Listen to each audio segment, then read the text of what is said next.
Hello everyone, welcome back to my channel Easy Drawing Studio.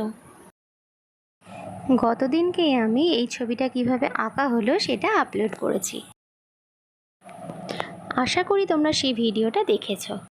কাজেই কিভাবে ছবিটা আঁকবো সেটা তোমরা শিখে গেছো। এই ছবিটা কালার করব নাকি পেন্সিল শেড এটা নিয়ে ভীষণ কনফিউশনে ছিলাম।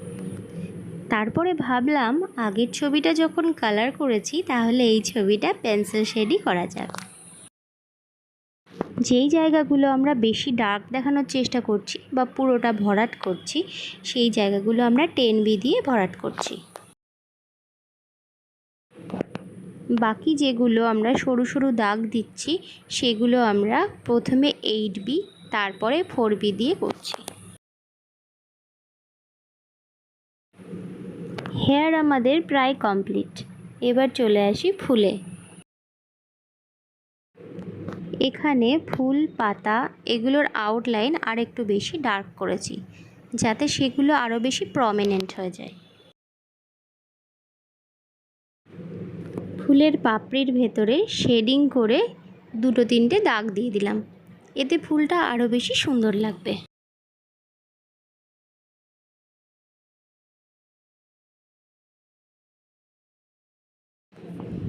ছোট ছোট জায়গায় শেডিং করার সময় ভীষণ সাবধান, কারণ শেডিং বাইরে বেরিয়ে গেলে এখানে তুমি মুছতে পারবে না, আর মুছলেও জায়গাটা পুরো কালি হয়ে যাবে, এতে ছবিটা দেখতে খারাপ লাগবে।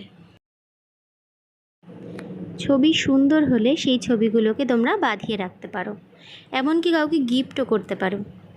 কিভাবে ছবি বাঁধাতে হবে তার একটা টিউটোরিয়াল ভিডিও আমি খুব তাড়াতাড়ি তোমাদের জন্য নিয়ে আসছি। বন্ধুরা, তোমরা কি কখনো কাউকে নিজের হাতে আঁকা ছবি গিফট করেছো? কখনো সম্ভব হলে চেষ্টা করে দেখো নিজের হাতে আঁকা ছবি বা নিজের হাতে তৈরি করা কোনো জিনিস কাউকে গিফট করলে তারা কিন্তু বেশ খুশি হয় আর নিজেদেরও খুব ভালো লাগে।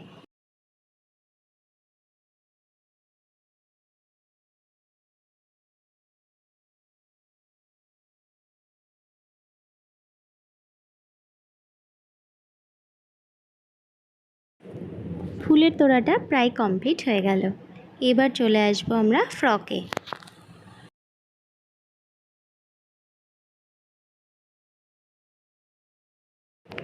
জামার হাতাটা কিন্তু একটু অন্যরকম, আমার কিন্তু এটা বেশ ভালো লেগেছে। ফ্রকের শেডিং আমরা খুব বেশি ডার্ক করব না, একটু হালকা হালকা শেডিং রাখবো।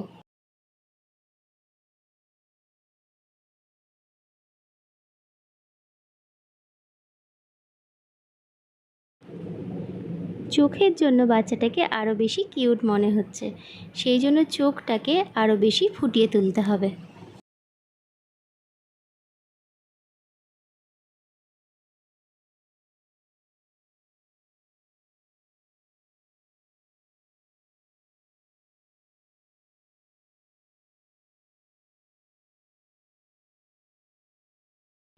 পেটের কাছ থেকে একটা এক্সট্রা কাপড় মতো লাগানো রয়েছে, যেহেতু ওটা এক্সট্রা কাপড় সেই জন্য তার নিচটাতে যাতে ছাওয়া বোঝানো যায় তার জন্য আমরা এর নিচটা একটু ডার্ক করব।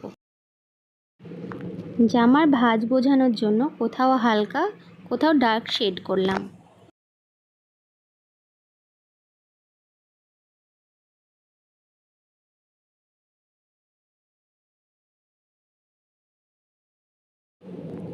ছোট্ট কিউট একটা সুন্দর পকেট এখানে রয়েছে, এইটার জন্য জামাটা যেন আরও সুন্দর লাগছে।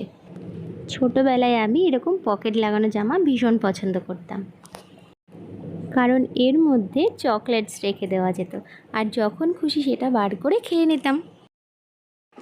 বন্ধুরা, আশা করি তোমাদের এই ভিডিওটা ভালো লেগেছে, আর ভালো লাগলে প্লিজ লাইক, কমেন্ট এবং শেয়ার করো।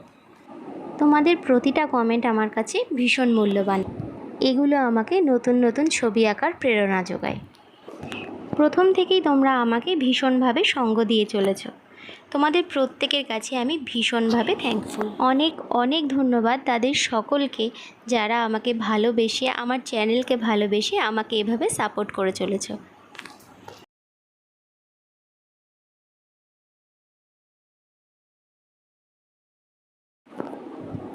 আবার দেখা হবে এবং অনেক অনেক গল্প হবে নেক্সট ভিডিওতে। ততক্ষণের জন্য বাই বাই।